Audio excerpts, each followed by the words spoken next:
run. This is really all thanks to one skip. And the skip, I don't know how it works. I don't know why it works, but it's pretty reliable. It took some figuring out to do, but it's there. So I'll take you through it once we get there in the run. But yeah, leading up to that, the run is pretty straightforward. If you've never played an Amnesia run before, this was actually my first time doing one, and a big part of these games apparently is this thing called prop flying. I like to call it like the Aladdin skip because it really feels like you're just, you know, riding on a magic carpet. It's a cool vibe. I really like it. Yeah, it's interesting. It presents its own set of challenges, but once you kind of get the hang of it, it's pretty nice. So yeah, let's get into it. This struggle thing, just a quick tip here, you don't really need to do anything there. It's going to register the same amount of time. You're always going to hit that laudanum bottle at like 116. It'll psych you out there. You'll think maybe, oh, maybe I got it quick, because sometimes it only loads one of those like mind flash things rather than two, but that's just a weird thing. Regardless, the time is the same. So there's really only 2 or 3 things you have to do in playing to stay on time, but it does make a difference. The other runners I've seen do this, they usually get 221, 222. I find I can usually get 214 to 217 depending on how I'm doing this. So the first thing is grabbing the book. You want to make sure that you're grabbing it as soon as she puts her left arm down on her lap. So you're going to see that coming up here. You won't be able to take control of the camera before that.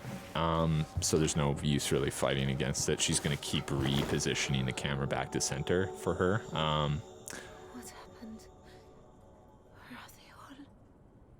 You want to make sure when you go to click it, like you see here, you're going to want to press escape as soon as possible, but you've got to be careful that you don't hit escape before you grab the book, or else you're going to load the menu, and that sucks.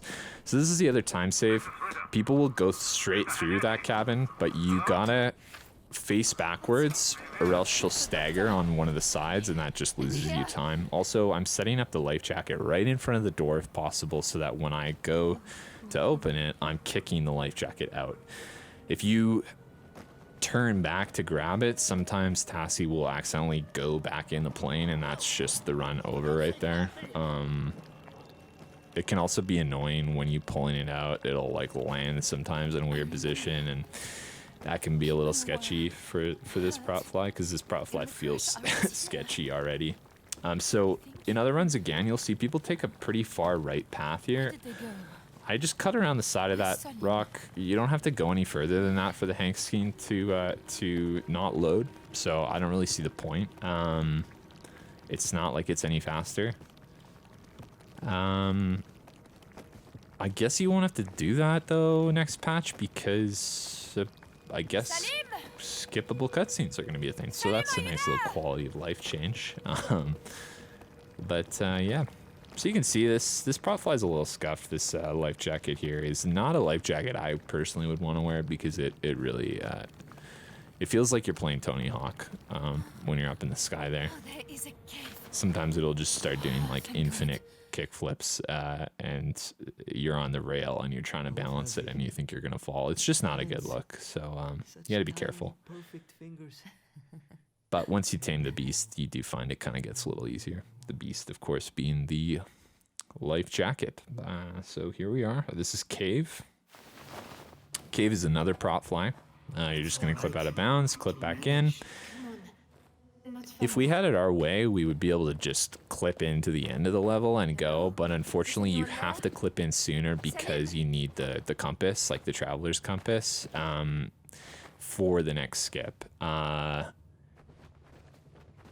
I think there might be a way that we can get past that in the future, but for now it is what it is. So you're gonna see I kind of boosted pretty nicely in there, and that's if you map your jump to scroll down, it will just like continue to load that input, and then you just scroll back up to cancel it, or else you're gonna fly right through the roof. So this is, I find, the more reliable place to clip back in. There's another option in that light box to the left of where I just was, but it's super unreliable. You can see even with this one, I missed it the first time landing. So you want to get on this rock face here. You can see that my feet are clipped into the level, and that's what's important. So that once you fall out of the map, you're hoping that the game registers you from your last position, and that last position, if your feet were in the level, are going to be in the level. So that's what you want. Also, I guess something I didn't mention was if you bring up the menu when you're dropping, it resets your vector, and you don't take fall damage. So that's a great thing in this game. So here I'm going to grab another rock. This is a little sketchy. You can see I take my time with this because these feel like you're flying on a jelly bean, and as you can imagine, that's not really a great way to fly. I do like eating jelly beans. They're personally one of my favorite flavor snacks, but you know, it's not something I would try and run or fly on if I was given a choice. You can see I get a little caught up here. I get a little stuck because actually I haven't done this strat too many times. But thanks to Cakery, my boy over there, I learned how to do that. So thank you. Shout out to Cakery there. I wonder if we're going to be able to skip these. I don't think we are because I think it is what's buffering to load the level, but you know. So here, quick clip in, which is really nice. You can see I missed my tab. That one's a little sketchy because it feels like you just keep dropping and you don't really know where to get it, but really nice that works. Again, shout out to for that one because otherwise you have to do another jelly bean fly scenario, and it's just not fun, you know. I really prefer to eat my jelly beans rather than fly on them. So anyway, just having a little post-run snack here. So you gotta be careful with this skip. I call it juice whirl because I was juiced out of my effing mind here. I was just playing out of my mind. But you gotta be careful because, as you can see, the Juice World map is pitch black, which makes this a little bit hard because you really have to line this up right. If you don't, you're gonna hit an invisible wall. You're gonna be stuck for days. That's the end of your run. You know, we're here to do things fast.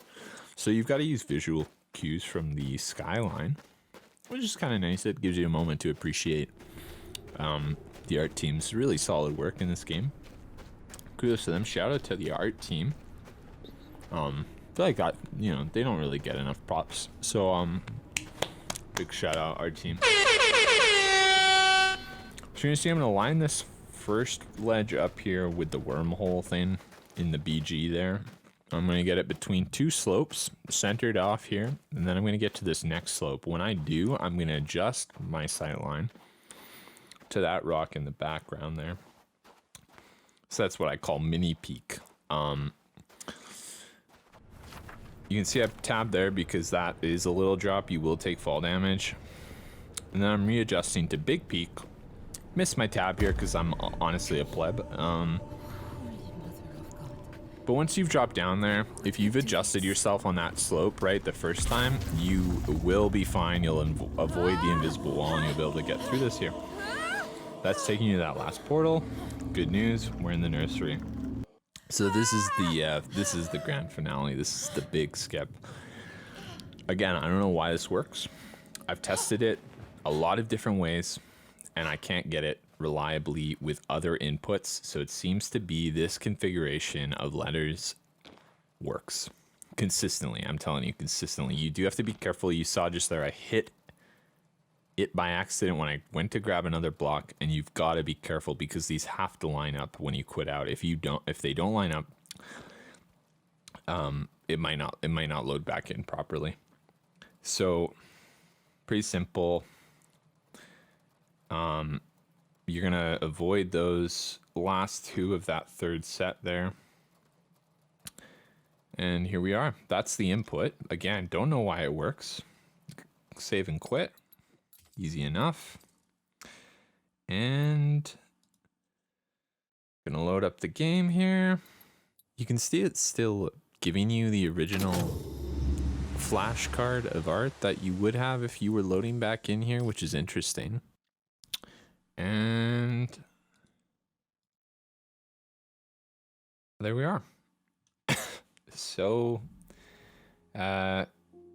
we're in Paris. At the end of the game, loading the credits as if you just finished the good ending. So I don't know why it does that. It prompts to load the end, but I mean, it's weird. It doesn't even load the cutscene for the end. It just goes straight to the credits. Just something about the input of those characters in that order. I don't know if it's like an Easter egg we were meant to find, because it's pretty innocuous, and you know, it's weird that the letters for that would be there, right? So I don't know. It's kind of funny. The credits load in like some scuffed way for some reason. I don't know why that happens. Normally it's all like nice and centered, but I called this skip Coldplay just because Coldplay is my favorite French band. I love the record Viva La Vida. Anyway, that's the run. As you can see, there's definitely room for improvement. People like Blood and Cat, you know, that guy. They could probably get this in like 7, you know, which would be sick.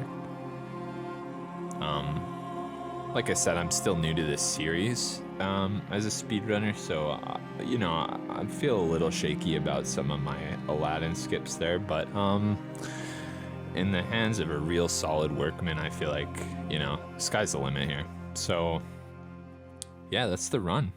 I wish the community great luck as you continue to push this run.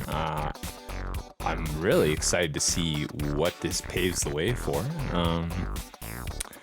And thanks for watching, guys. Really appreciate it. Hope you enjoyed the run. All right, take care.